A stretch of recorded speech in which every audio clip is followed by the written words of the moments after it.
How's it going, people? Jack here with another reaction here to check out another video from Reggie, our favorite slime droplet. We gotta go with Slime from Canada, who has replaced all of the nukes from his past Fallout 4 video with cars. Like, I don't know, that is the Australian pronunciation of cars, because they are racist against the letter R. I do not know how it actually sounds like when Canadians do say car. I'm more familiar with the French region of the country, Quebec. Nobody has ever praised Quebec the way that I did. But it's Fallout 4 and everything's a car. I don't even know how that plays out, but anyways, let's give it a look. The year is 2077, and the American government has just finished research on the forced evolution virus. This pathogen is single-handedly responsible for transforming people into slobs. Shortly after, the world was plunged into nuclear winter. Coincidence? I think not. It was definitely a bad time to be alive, but our timeline is even worse, because in this world, the virus doesn't evolve things into super mutants, it evolves them into cars, meaning that every single household item is now a car. Grandma's radio? Car. Collection of coffee mugs? Car. Your infant son? It's too late for him, I'm afraid. I thought he was actually talking about people. NPCs in the game. Like, can you imagine having to save Sean and you end up having a conversation with a Carl Vegas station wagon? Like, that would be extremely stupid. Even the very bullets inside of your gun, also cars. Simply put, 75% of the game assets have been replaced by cars, and society is not coping with it very well. These motor vehicles may seem innocuous, but they're actually ambush predators, and trust me, they will not hesitate to put you down. There's only one Some NPCs. Well then. Man who could hope to restore order to this world. Of course, I'm talking about Igor Bogdanov, because today we'll be playing as one half of the titular twins in an attempt to establish a thriving utopia and put an end to CARmageddon once and for all. You know something that's extremely wild about the Bogdanovs is, beside of course the attempt at looksmuxing, they actually were very invested in physics at a certain point in their lives. Yes, they were trying to be scientists. And well, if you look at the science that has been applied to their face, you can imagine how their career turned out. Can we single-handedly rebuild society, or will we fall victim to a cruel and unusual form of precipitation? There's only one way to find out. But first, a word from our sponsor, NordVPN. A hypothetical situation. You're home alone browsing the internet, when suddenly a gang of cyber criminals break into your apartment and start harassing you. They're trying to steal your browser history and credit card information, and you're powerless to stop them. However, all of this could have been avoided with NordVPN, because Nord will protect your data and never let the cyber criminals find you in the first place. In fact, all it takes is one click of a button and you can change your location to anywhere in the world, allowing you to access hundreds of region-locked TV shows and movies. Nord has also introduced some additional features, such as their kill switch. When using other VPNs, cute and clumsy girlfriend accidentally commits vehicular manslaughter. Sure. ASMR. No, Truck-kun. Do not send him to Isekai Land. There's a risk that you could momentarily lose connection to their servers and compromise your data, but not with Nord. Simply enable the kill switch, and if you lose connection at any point, Nord will temporarily disable your browser, thus ensuring your safety and anonymity. Other than that, they also offer Threat Protection Pro to shield you from online malware, such as the 800 terabyte zip bomb full of Bonzi Buddy that I am actively sending to your Gmail. So what are you waiting for? Go to nordvpn.com/ReggieGames to try Nord. For a limited time, they'll even give you 4 extra months of protection and a Saley eSIM with up to 20 gigabytes. This will help you stay connected to the internet at home or abroad through affordable data packages, thus allowing you to avoid expensive roaming charges. Trust me, it's a small price to pay for your personal safety. Thank you, NordVPN. Now back to the video. The nightmare begins in the character creation screen, because as I'm carefully sculpting myself to look like my body has received a face transplant that it is violently rejecting, I can already hear a symphony of collision sounds emanating from the hallway. Upon further inspection, I open the closet to find 3 mid-sized sedans vibrating violently. Other than that, everything is normal. I have a wife, child, and a robot who I have appointed to raise my son, because I am an emotionally distant father with no sense of empathy. Then, suddenly, a broadcast comes on the TV. This entire area is about to be vaporized by nuclear weapons. So, obviously, I escape out the front door, making sure to lock my wife and child in behind me before sprinting down the street in the wrong direction. I turn around, dodging and weaving my way through a series of cars Yeah, you do die if you do that. as I race toward the fallout shelter. Many good people are left behind. I do not care. And despite Mr. Russell's best efforts, I'm the first one to make it to the elevator. I look behind me to see that my wife and child are trapped on the rear bumper of a Chevy Plymouth. Pay attention to the helicopter landing in the background, because it lands directly on top of a car, crushing it and setting off a chain reaction of explosions which killed the entire neighborhood. I was hoping that was just bad luck, but this pilot is nothing if not consistent. Eventually, I figure out the best approach is to just hide behind this container crate, wait for the cars to explode, then everyone makes their way to the elevator and we're in.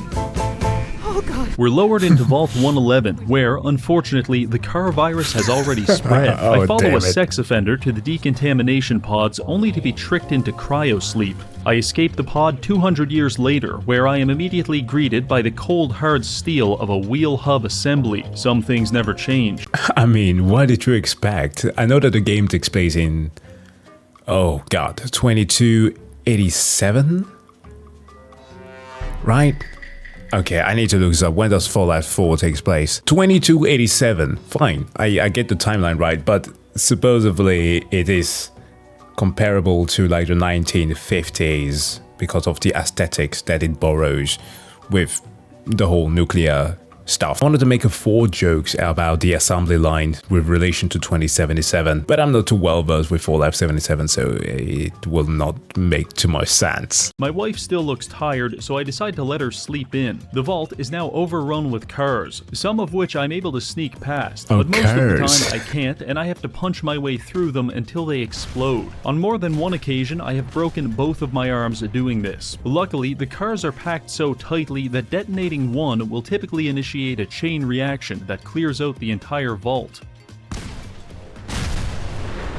Good news for us, bad news for the rad roaches. After a few more explosions, I make my way to the exit and ride the elevator up. We finally made it outside, where I bear witness to several cars majestically sailing through the skies. My neighborhood has been hit hard by the car virus, but this is nothing. Over the horizon, I see the Red Rocket truck stop spewing cars into the atmosphere like some kind of volcano. You may look at this and think, what's the big deal, Reggie? It's just some cars. Well, I'll tell you, not only do I have to contend with the... Come on! I think that Seth was the last person who made a Cars NSFW joke like that, like flashing it on screen. Now I have in mind that there is also apparently a community that does that. Naturally, what did I expect? That's what Rule 34 is there for. Ever-present danger of a car falling from the heavens and pulverizing me, but thanks to a bug in the game, if I brush up against a car in the wrong way, there's about a 50% chance it'll just kill me. This happened about a dozen times in the first hour of playing. But if we let our lives be governed by fear, then truly, the terrorists have won. So regardless, it's time to venture forth. We have 2 goals. 1, destroy the Institute, because in Fallout 4, the Institute is responsible for every misfortune. Listen al-Gaib. Listen al-Gaib. Listen al-Gaib for 99. God damn it. Don't make me do those jokes. Ranging from gangland killings to erectile dysfunction. So I'm just assuming they did the car thing too. And our second goal, rebuild society from the ground up. Our first stop is going to be Concord. If we want to restore order to this world, we're going to need the help of notorious war criminal Preston Garvey, and he's trapped inside this building. I made my way there and began wading through the sea of cars that flooded the streets. I was struggling to make progress, because for every car I could climb over, the raiders were shooting out a dozen more. I snuck up on them and began neutralizing them with my own brand of automotive justice. I will admit, car-based combat is pretty awkward, but by far the worst part is when you're in the middle of 100 cars and you hear the sound of exactly one of them catching on fire. You can try to run, but at that point, it's already too late. He could always do the trick of accessing the power armor from the roof. Like everybody does that. I actually did that recently with my playthrough. I got hella freaked out because I made it to Diamond City, only to realize that for some reason, because of the update, the next gen update, which I didn't notice first time that I actually played the update, my character was missing eyeballs. Holy Jesus. What is that? I don't know what the hell that is about. I can't even ask Bethesda at this point because what are they going to do about it, but that was freaky, and I'm not about to be installing any new mods to try and fix it. That was a hard but valuable lesson to learn, because I realized I could clear out all of the bandits by simply finding a car on the edge of town and lighting it on fire. The resulting explosions vaporized everything apart from the occasional chunk of flesh. Clearly impressed, Preston invited us inside. In hindsight, I do not recommend going inside, because upon entering you will be greeted by a cacophony of suffering, an orchestra of metal screeching and violent smashing. Honestly, don't even bother trying to navigate it. Also, don't even bother trying to destroy it, because I made that mistake the first time. I lit one of the cars on fire and tried to evacuate the building as they exploded. Instead, I left too soon, and the very second I came back through those doors, the entire building would detonate, killing. This is why I'm happy that I don't have it installed on my SSD. I prefer to wait for that loading time to take its time. Me instantly. Just to add insult to injury, the game also placed a quick save at this exact moment. Wow. Thank you, Todd. That was lovely. This left me with no other choice. I'm going to have to construct a bridge made entirely out of cars that span from the top floor of this building all the way across to the museum's rooftop access. You don't have to do... There's a path. I'm shouting like he can hear me. There's a path that he can take. So, I prepared some rough sketches and got to work. I started by sprinting my way up the apartment building, but unfortunately, the cars ambushed me on the staircase. After dealing with that, I climbed onto the roof and began the construction process. Making a giant pile of cars might seem simple enough, but there's a few things I need to warn you about. First, you may feel tempted to use the shotgun because it fires 9 cars at a time. However, the collision damage from 9 high-velocity sedans will cause a grease fire, at which point I highly recommend running as far away as possible. Just kidding, it won't make a difference anyway. Oh. Second tip, this isn't actually a bridge. It's much closer to the ball pit at McDonald's, because if you're not careful when jumping, you'll slide right through the cracks and be forever entombed in your own personal sarcophagus, at which point there's only one way out, and it's not in one piece. Other than that, it really just comes down to luck. In my case, it took about 30 minutes and 97 cars for me to finally make it across. Several days later, I found out you can actually just jump to the roof from this nearby church. It was a bad day in the Reginald household when I came to that realization. Anyway, I entered the 3rd floor of the museum, only to realize that the cars were literally stacked up to the ceiling. I somehow managed to navigate this automotive hellscape and make it to Preston, but he refused to open the door until I had personally killed all of the bandits. What a dick. My plan for killing them was to get in this suit of power armor, find a relatively safe corner, and then light a car on fire and pray for survival. They can withstand atomic blasts. Much to my surprise, this actually worked. I don't know how accurate that is. I need to watch a timeline of like the lore of Fallout 4, or perhaps the entire Fallout universe.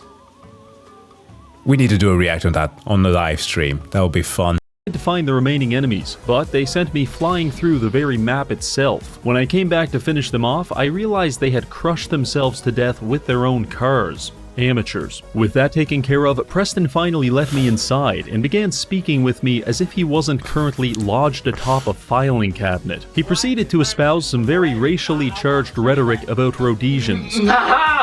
Fried chicken! I told him that was wildly inappropriate, and we agreed to discuss it later. In the meantime, I have to go outside and kill more criminals. My only advice for this section is don't get cocky just because you're in power armor, because those raiders will absolutely laser you, and I cannot express how jarring it is to get hit by a car, fly through the air for 30 seconds, wake up in a different time zone, and then get hit again. Also, that bridge we made, I recommend using that to your advantage. And finally, that Deathclaw did not stand a chance. Don't stand too close to Preston. Once I was done committing vehicular manslaughter, I spoke with Preston, and he agreed to meet me at Sanctuary, so we could begin building a prosperous settlement, and by the looks of it, we've got our work cut out for us. Our first order of business is ignoring the cars that are actively phasing through the walls and trying to consume Mama Murphy, because what's more important is liberating at least 5 settlements, and creating supply routes between them to establish a functional support network of civilizations, and once that's done, then we can find and kill the Institute. Our first settlement will be 10 Pines Bluff. I made my way there, where I encountered a woman who is almost certainly experiencing methamphetamine withdrawals, which is fine, but I just don't trust the way she's shaking that double-barrel shotgun like an unwanted baby. No. She knows the power she wields, and she's too scared to use it. Anyway, she wants us to go to Lexington and kill the raiders in this car factory. This would normally take about 10 minutes, but I got a little sidetracked. It went like this: wander through the wasteland aimlessly, get stuck in some kind of quicksand, find the site of a crashed airplane, kill the survivors, accidentally stumble upon General Atomics, I cannot resist the call to the void, die several times in a sea of cars before finally making it inside the bowling alley, hit a perfect strike, and then attempt to commit identity fraud when confronted by a robot, fail at committing identity fraud, blow everything up in frustration, and go hunting to let off some steam. After that, I made my way to Lexington, where I very narrowly dodged a projectile car, only to immediately get shot in the back of the head with a Ford Pinto. Ladies and gentlemen, meet the Lexington Welcoming Committee. I do not enjoy their gifts. Fortunately, they blew themselves up shortly after, and I made my way to the target. It's here where I pioneered a new offensive technique. I call it the wick, because you load up your target with about 24 cars and then create a long string of them leading to safety, which you can ignite much like a wick. This allows us to detonate several atomic bombs worth of cars from a safe distance, or so. I'm sorry. I shouldn't be laughing at this. This is just an accent thing. I know that some people also have remarked that I have a weird accent because of the jumbled amount of languages that are in my head, but curse is another one.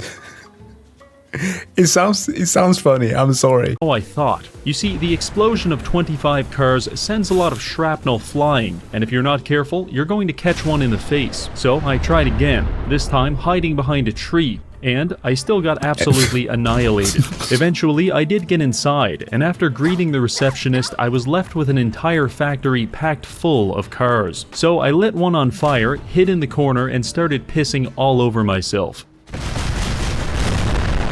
Did that work? One gigantic explosion later, and I got a notification telling me every raider in the factory was now dead. Simply amazing. All that's left to do now was escape. In hindsight, I do not recommend escaping through the roof, unless you know how to land a triple cartwheel from 60 feet in the air, because I don't. With all of that done, I went back to my favorite drug addict, told her the good news, and she agreed to join our faction. To congratulate us on the success, Preston decided to give me a flare gun, which I can shoot into the sky to call for reinforcements. No! We all saw this coming. It's like, here comes the 61 Lincoln Continental that's going to hit the random NPC with the power of a blazing sun. Watch out! Thanks, Preston. I love it. On to the next settlement, Starlight Drive-In. On my way there, I stopped by Trudy's diner and tried to intimidate the bandits into leaving her alone, and I failed. But similarly, Wolfgang failed to survive the resulting nuclear blast, and after that, I found Simone engaged in a life-or-death battle against Trash Can Carla, a duel which they both lost. Following this, Trudy sold me some radiation medication for all the plutonium I've been inhaling, and then I was on my way. Clearing the drive-in was simply a matter of filling it with vehicles, beating one of them with a tire iron, and then watching as a dozen mole rats go up in flames. That makes 3 settlements in total, with 2 left to go. And next, we're heading to Oberlin Station. On my way there, I was presented with a tantalizingly tempting opportunity. A Pulowski preservation shelter surrounded by yet-to-be-exploded cars. Obviously, I had to put this to the test. And while I was expecting to be turned into a human smoothie, the shelter actually worked. Following this, I met the leader of Oberlin Station, who complained about being victimized by a gang of violent criminals operating out of Backstreet Apparel. Don't worry, lady, I'm a fucking psycho. So I made my way to the fens and started fighting through each neighborhood in close quarters urban combat. This area is teeming with suicidal super mutants, rabid animals, trigger-happy bandits, and around every corner there's a car waiting to rip your face off. For these ailments, Dr. Reginald prescribes live hand grenades. Use these well and they'll make your life a lot easier and their life a lot shorter. Just watch out for the mega cars. I spotted one of these at the end of the street and was drawn to it like some kind of siren. But once I got close, it launched a car at me, at which point I decided it had to die. After that, I made my way into back. What the hell is that supposed to be? What asset is supposed to be there instead of a car? Holy shit, I can't remember. Street apparel and immediately realized two things. One, it's absolutely stuffed with cars. And two, some maniac lobbed a grenade at me, at which point I left. If I go back in there, I'm not surviving. So I entered through the roof, where I received a notification that the quest had been completed. Geez, I wonder what happened. Briefly exploring the building, I sifted through a medley of human body parts. Some died in their sleep, others hard at work. The only known survivor was a singular teddy bear on the toilet. The mission is complete, but since I was in the area, I thought I'd stop by Diamond City to see how it was coping with the whole CARpacalypse thing. Oh no, he's gonna be pure chaos. It's gonna be so bad. I approached Piper, but felt extremely uneasy about the car dangling over her head. My suspicions were confirmed when it smashed my skull into a million pieces. After respawning, I can confirm that this car, in specific, is an absolute bastard. When I did eventually get inside, things weren't looking so good. The cars were blocking access to several homes and storefronts, and at least a dozen people appeared to be homeless as a result. And then you go to that moment where you've been playing way too many RPGs, actual good RPGs, and you try to shoot a gun in... Well, no, actually, you just try to hit the record on your shadow play, which is Alt F9, to which Alt, of course, throws grenade in Fallout. And then you blow up the whole city. Yeah, I've triggered way too many fights. Every single time I forget that Alt is the wrong button. Also, within minutes of being here, I witnessed a man pull a gun on his own brother before security guards blew his head off with a car. This place has gone to hell. So I promptly left, only to be crushed by automotive precipitation within seconds of leaving. But it's not all bad, because while I was there, I pawned my wedding ring to a Spanish man in exchange for a long-range scope on my rifle and a silencer for my pistol. Now my enemies will never know what hit them. With that, I decided to head back to Preston for our final mission, and my transit was accelerated substantially when I made the mistake of jumping on this pile of cars and getting launched into a ditch 300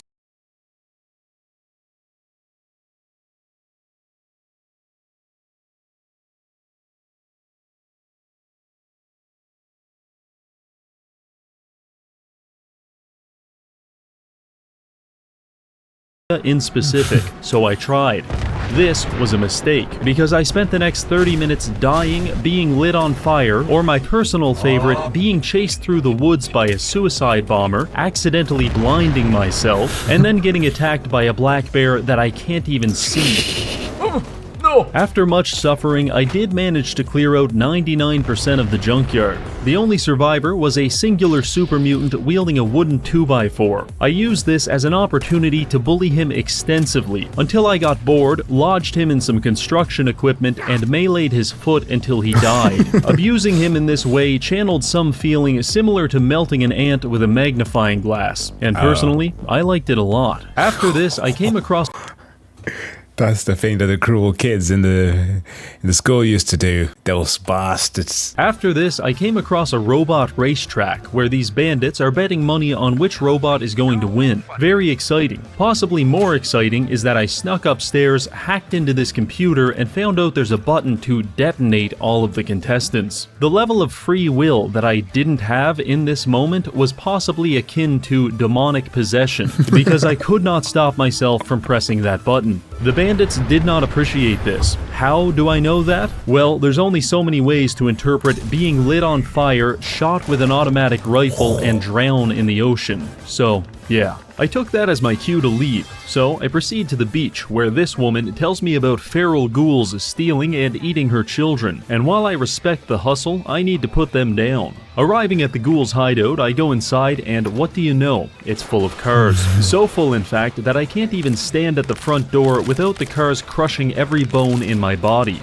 The desperation I felt in this moment drove me to pioneer a new car clearing technique. I lit a car on fire and counted how long it took to explode. Then, using that information, I went inside, ignited a car, and perfectly timed my exit just as the whole building went nuclear. After that, I took a few deep breaths and went back in. It worked like a charm. In fact, not only is the quest complete, but it's literally raining body parts inside. It's With that raining, finished, we've got man. 5 settlements under our control, and Preston wants us to go reclaim the Minutemen castle and declare that our capital city. So I began making my way there, and a few things happened along the way. For example, I encountered a demented man eating imaginary noodles out of an empty bowl. I briefly considered euthanizing him on the spot, but I decided to speak with him first. After I call him a con artist, he drops the hard R on me. Retard. Well, Parker Quinn, I might be retarded, but at least I'm not retarded enough to eat ramen noodles in the middle of 4 flaming cars.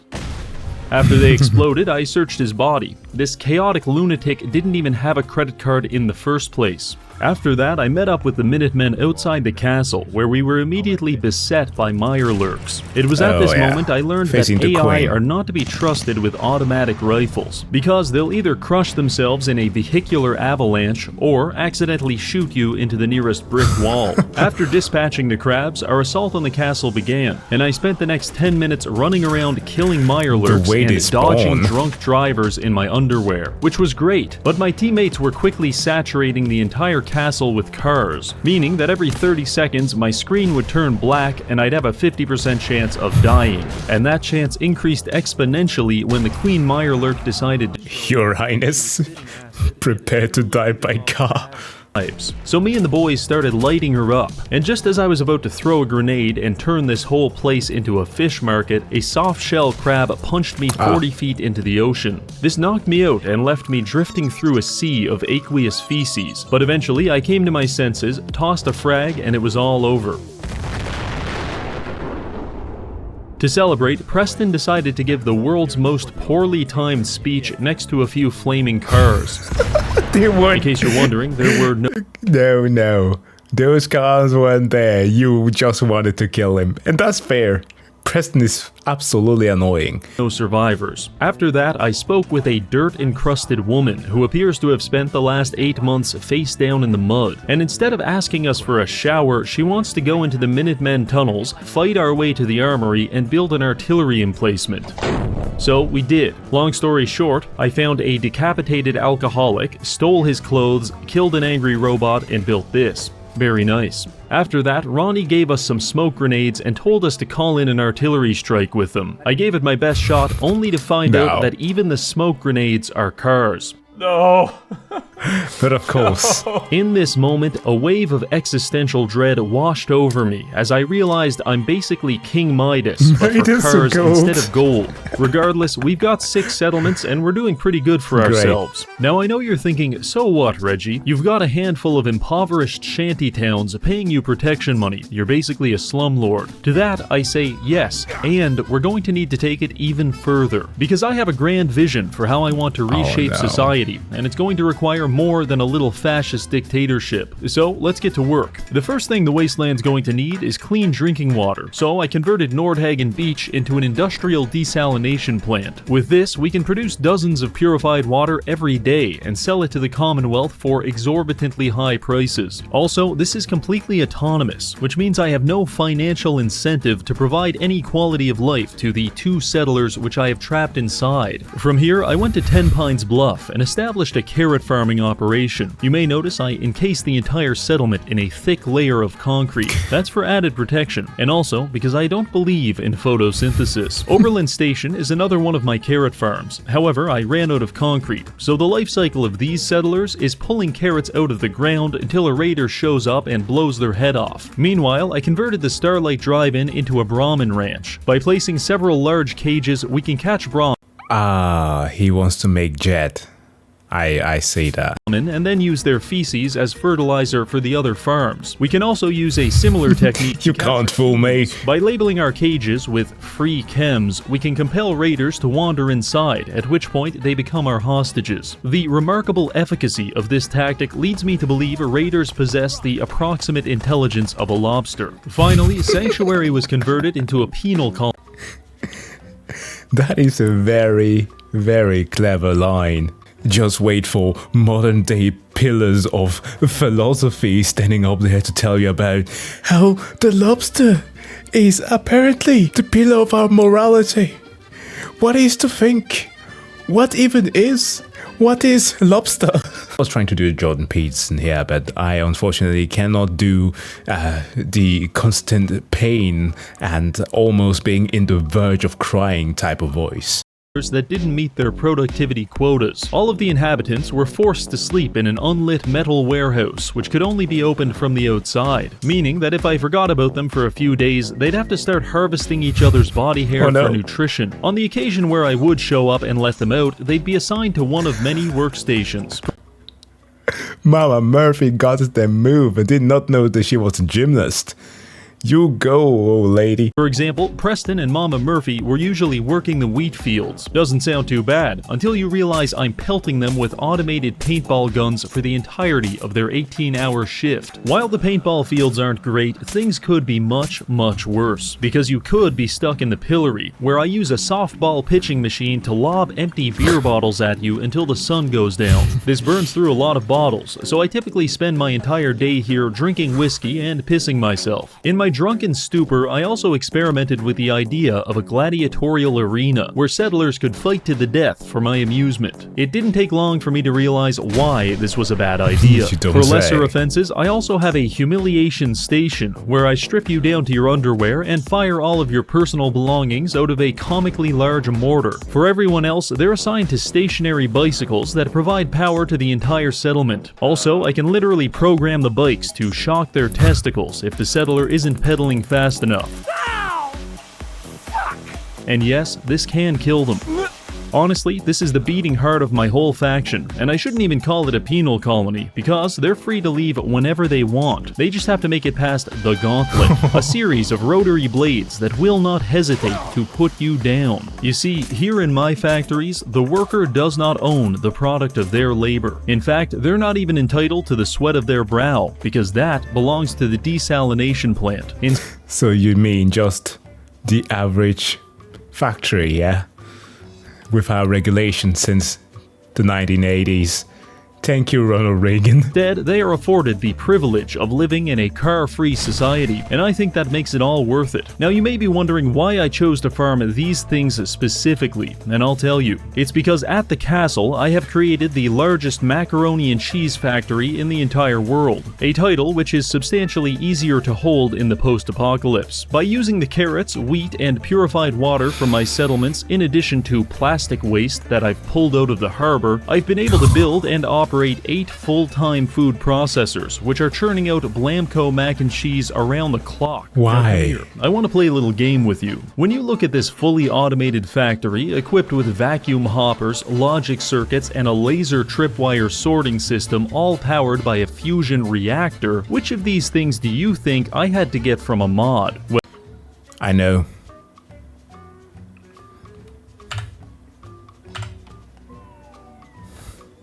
How? These are not in the game. You don't have upwards going one in the game, which is beyond stupid. Like, I don't want to go on the Bethesda rant here, but like multi-million-dollar company who is unable to do that. Then you have the likes of like Coffee Stain Studios with Satisfactory going like, yeah, ship it however the fuck you want. You want a conveyor belt tornado? Go ahead. Meanwhile, Todd Howard is like, It just works. Vacuum hoppers, logic circuits, and a laser tripwire sorting system, all powered by a fusion reactor. Which of these things do you think I had to get from a mod? Well, I'll tell you. It was the goddamn upward conveyor belt. That's right, Todd sold us a factory building DLC without any upward conveyor belts, which is made even worse by the fact that he did give us downward conveyor belts. 16 times the detail. He can't keep getting away with this. Anyway, according to my calculations, I have no idea how much macaroni and cheese I'm making, but my best approximation is about 69,120 boxes every single day. I can then take this abundance of delicious and non-perishable food and distribute it to the Commonwealth, raising thousands out of famine and ending countless food-related conflicts. Or at least, that's what you'd believe if you were a federal agent. Because the reality of the situation is this whole thing is just one big cover story. In fact, deep within these tunnels is an insane man cooking methamphetamine in his underwear. It's me. I'm the insane man. Yes, indeed. I'm making 69,000 boxes of macaroni every day just to conceal my real operation, which is the manufacture and distribution of a highly addictive narcotic called Jet. You see, the fertilizer isn't actually for the farms. Simply put, Jet is an amphetamine derived from Brahmin feces, and with almost 20 Brahmin at my settlements, I'm able to pump out dozens of it every single day. I'm selling it to everyone, even children. This little bastard can't get enough of the stuff. Oh, and all those bandits we've been killing, they were just rival dealers. Simply put, we've got a monopoly on this whole thing. But I'll be honest, running a drug den within a macaroni factory does get a little complicated, and I'd be lying if I said there wasn't the occasional slip-up. Yeah, science. Pasta. Got me wired. The fuck are they putting in this shit? Yeah, early Coca-Cola with actual Coke. But listen, this little secret stays between you and me, because while I could be making millions selling pasta and purified water to the masses, I actively prefer making thousands by creating the next crack epidemic. So with all of that out of the way, I think it's clear that we've rebuilt a functional and prosperous car-free society. And I'm sorry, did the dude just dance with a squid on his head? What am I surprised? I've seen weirder things in the... but still.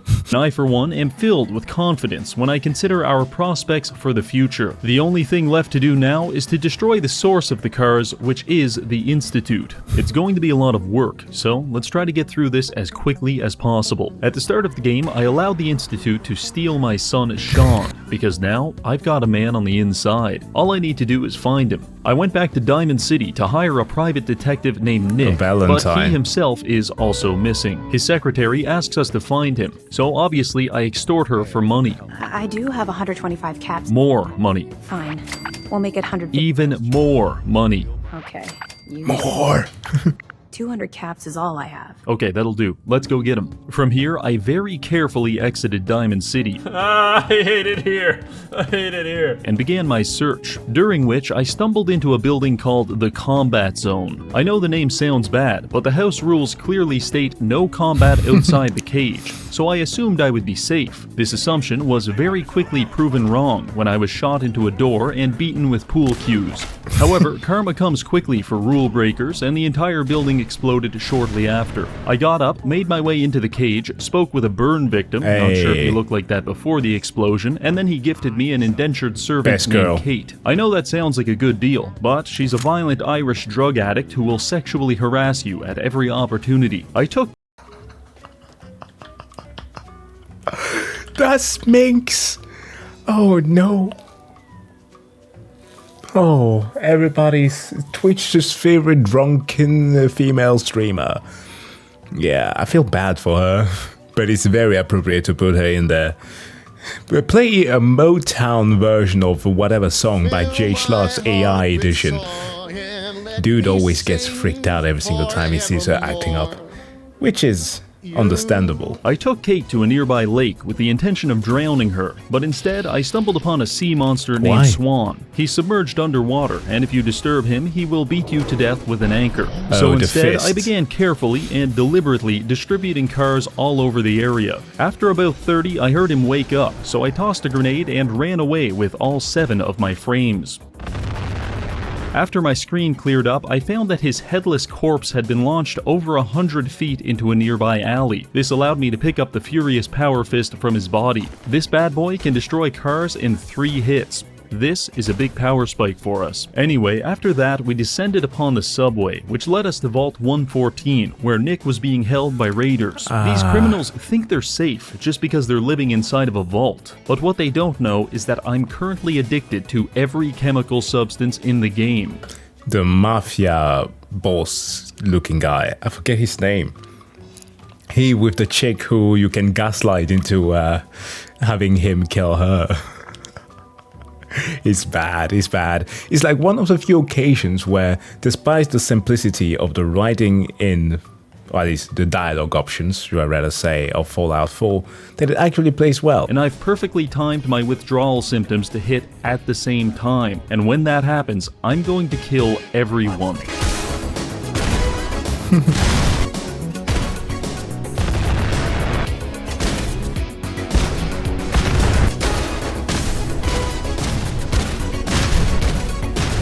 Time for a fisting.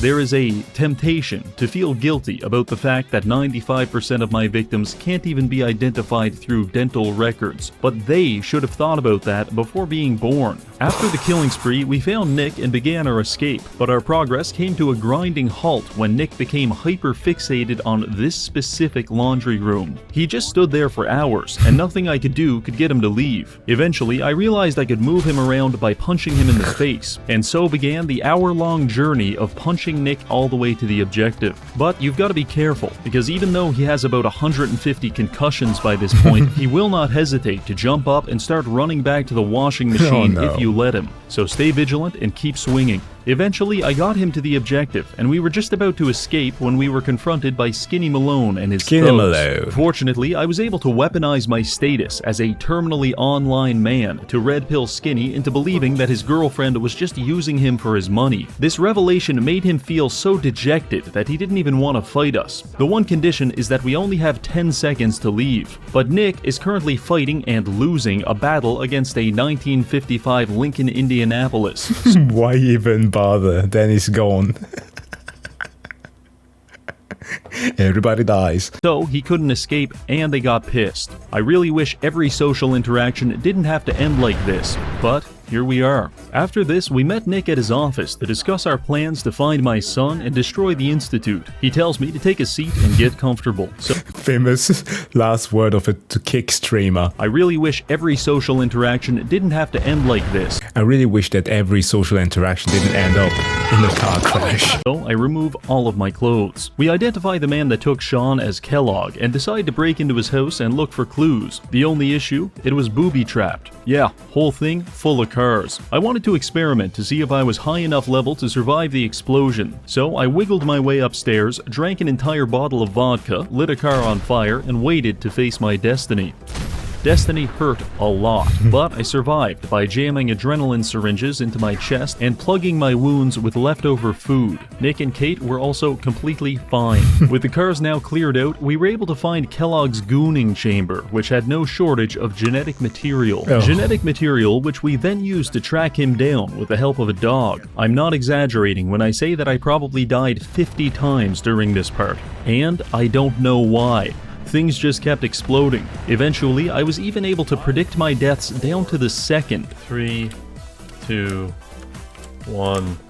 Something Much like backfired in the Chinese mod. water torture, this form of suffering was terrible in its simplicity and irresistible in its truth. After much hyperventilating, I made it to Fort Hagen, where Kellogg was hiding out. I entered through the roof, got pinned in the corner, and then had to endure the entire building exploding for the next 25 seconds. By some divine miracle, I survived this ordeal and killed my way to Kellogg. When I met him, I delivered a pretty sweet one-liner and then got put down like a dog. For my second attempt, I just jumped straight to filling the entire room with cars and blowing it up. But what about letting Valentine and you finding the truth about your son? No?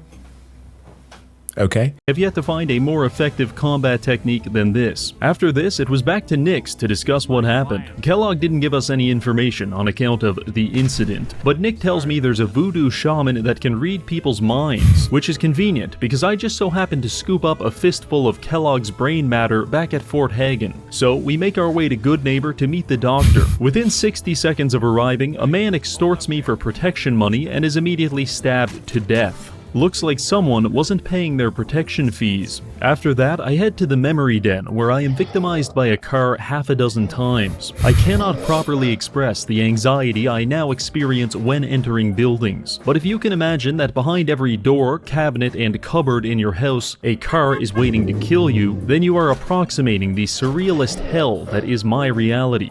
After seeing the image they put before of a NSFW car character, yeah, getting cardboard is now another thing that's stuck in my head. Damn it. Eventually, I made it past the cars and met Dr. Amelia, who offers to put me inside of Kellogg's memories to try and find the location of the Institute. So I agree, and dear God, there's cars even in the memories. I spend some time rooting through Kellogg's psyche, where I learn that he's so violent because his father didn't breastfeed him enough as a child. I also learn that there's an escaped scientist from the Institute, and if I find him, he can tell us how to get in. His name is Virgil, and he's hiding out in a sea of radioactivity. So I very carefully navigated my way to the nearest clothing store, making sure to die several times in the process, after which I bought myself a hazmat suit. This should mitigate the radiation from the glowing sea. On our way there, I observed the arrival of the Brotherhood of Steel. They've got all kinds of helicopters flying around, but they're not coping very well with the local anti-air defenses. Anyway, I arrived at the glowing sea and equipped my suit, giving me near 100% radiation immunity. Kate, on the other hand, well, she's pushing the theory of radiation hormesis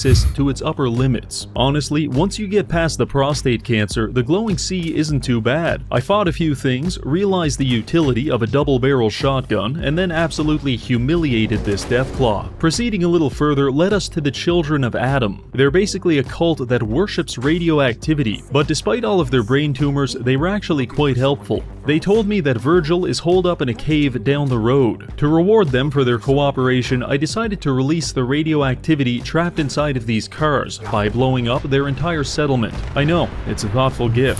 This detonation left only Brother Ward and Brother Foster to repopulate the entire settlement, and Foster doesn't seem to be handling the news well. I make my way to Virgil's edging cave, where I find him so backed up that he's literally changing colors. He agrees to help us, but says the only way to get into the Institute is by teleporter, and we're going to need a transmitter chip from inside a courser's skull to design one. Luckily, I knew exactly where to find this, so I made my way to Green Tech Genetics, a building which could not for the life of it stop exploding. After I waited that out, I shotgunned my way through a couple of gunners and arrived at the courser just in time to witness him execute a man at point-blank range with a Ford Ranchero. So I made my way up there and introduced myself. Are you here for the synth? Fuck you. The courser turned invisible, as if any part of my plan actually involved being able to see him.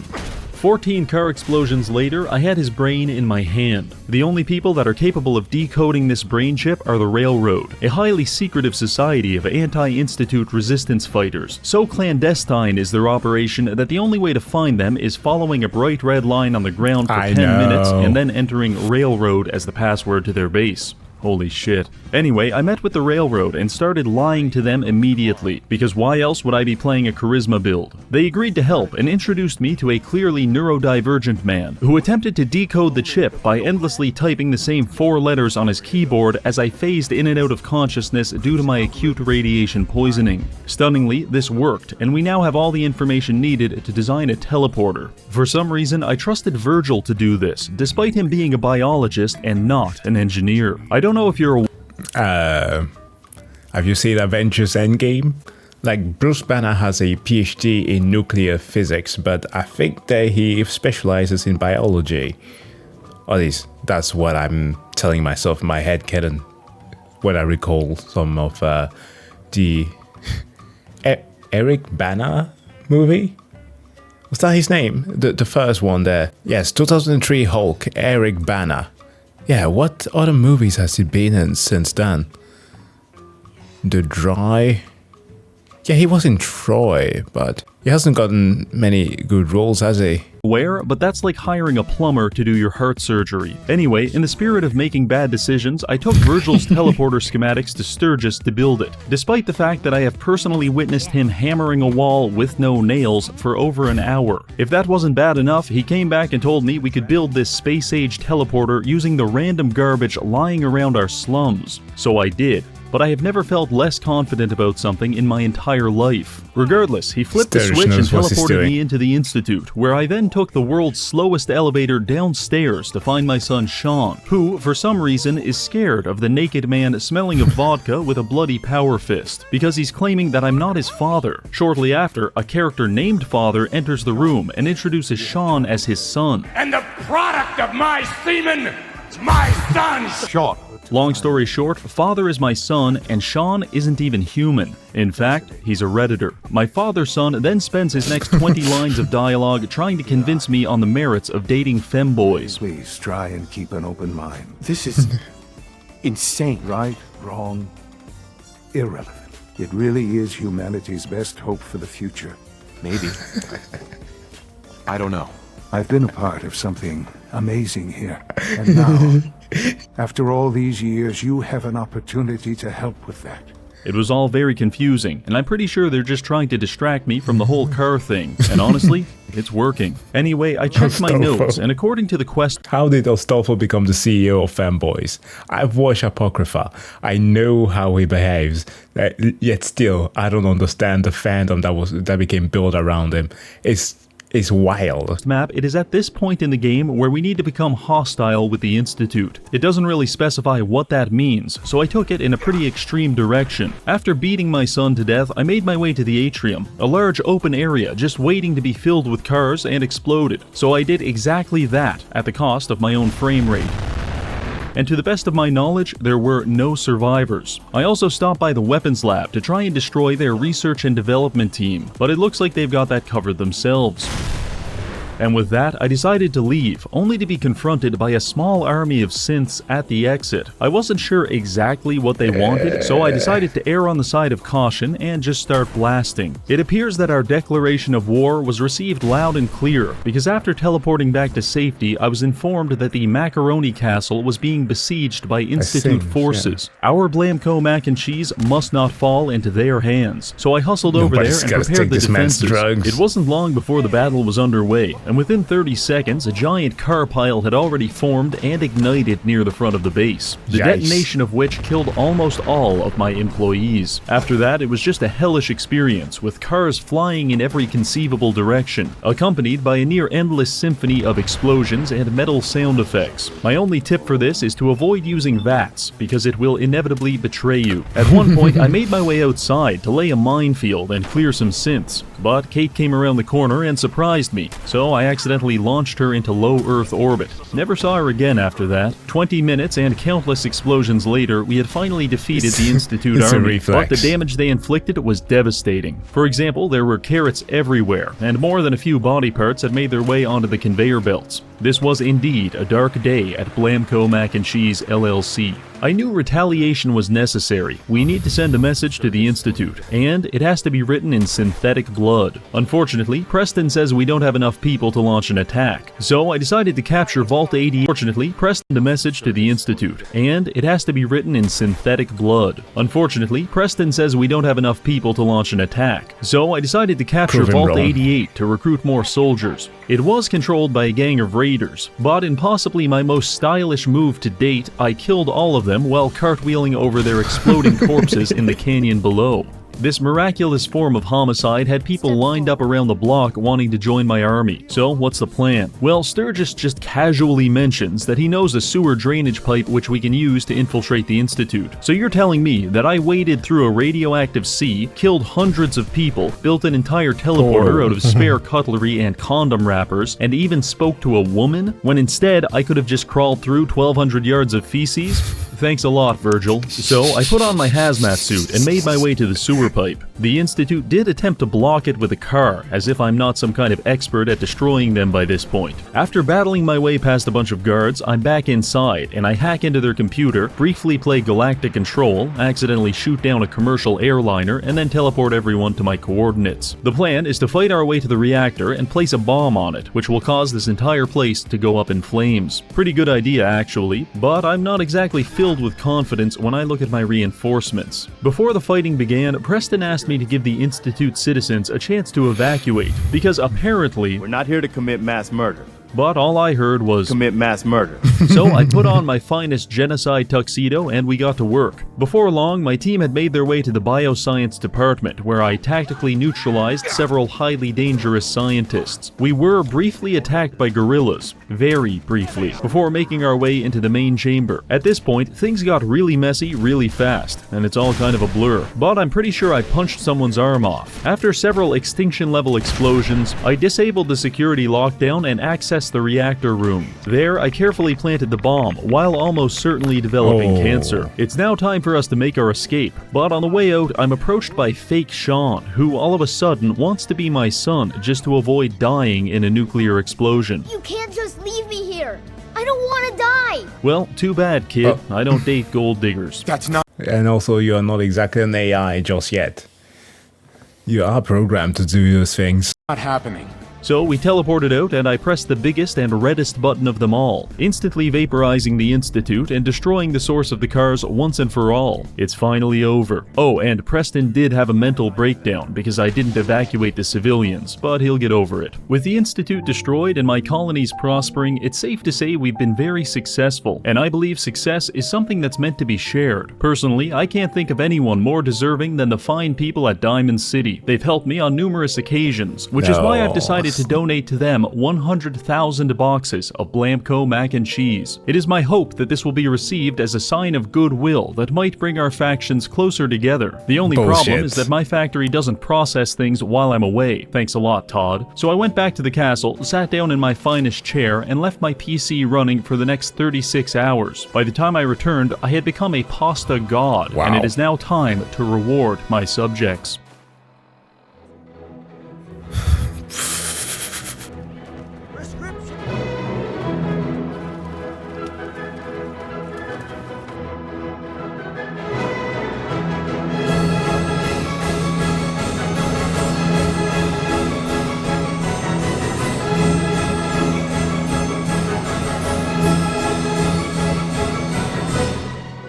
Well, there it is, 100,000 boxes of Blamco mac and cheese, enveloping Diamond City like a warm blanket. However, there were no celebrations, no fireworks, and the city was not undergoing the massive cultural and scientific renaissance that I was expecting. And I didn't understand why. It's perfectly good food, but upon closer inspection, it became obvious. All of this pasta is uncooked. No wonder they're not eating it. So what we need is heat, the byproduct of an exothermic reaction. An exothermic reaction, such as a car exploding. Fret not, Diamond City, I've got just what you're looking for. Gentlemen, it's time to cook. Let him cook, brother. Let him cook.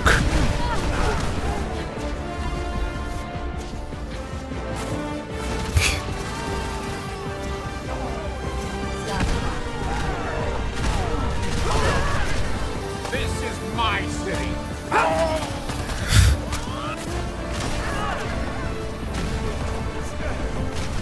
Well, that does it for this video. We've saved the world from an automotive apocalypse and ushered in an era of abundance and tranquility. Thank you to this month's patrons for supporting the channel, and finally, thank you for watching. Yo, this man has the patience of a saint. I would have lost it halfway through playing all of what he just showcased here. But it's amazing. Thank you, Reggie, for the awesome and funny video. And guys, thank you so much for the recommendation. As always, please do make sure to go and subscribe to Reggie and the Reginald channel if you want to.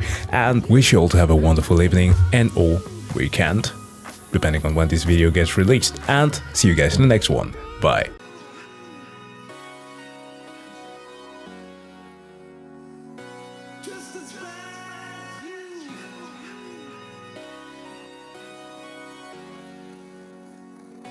Justice for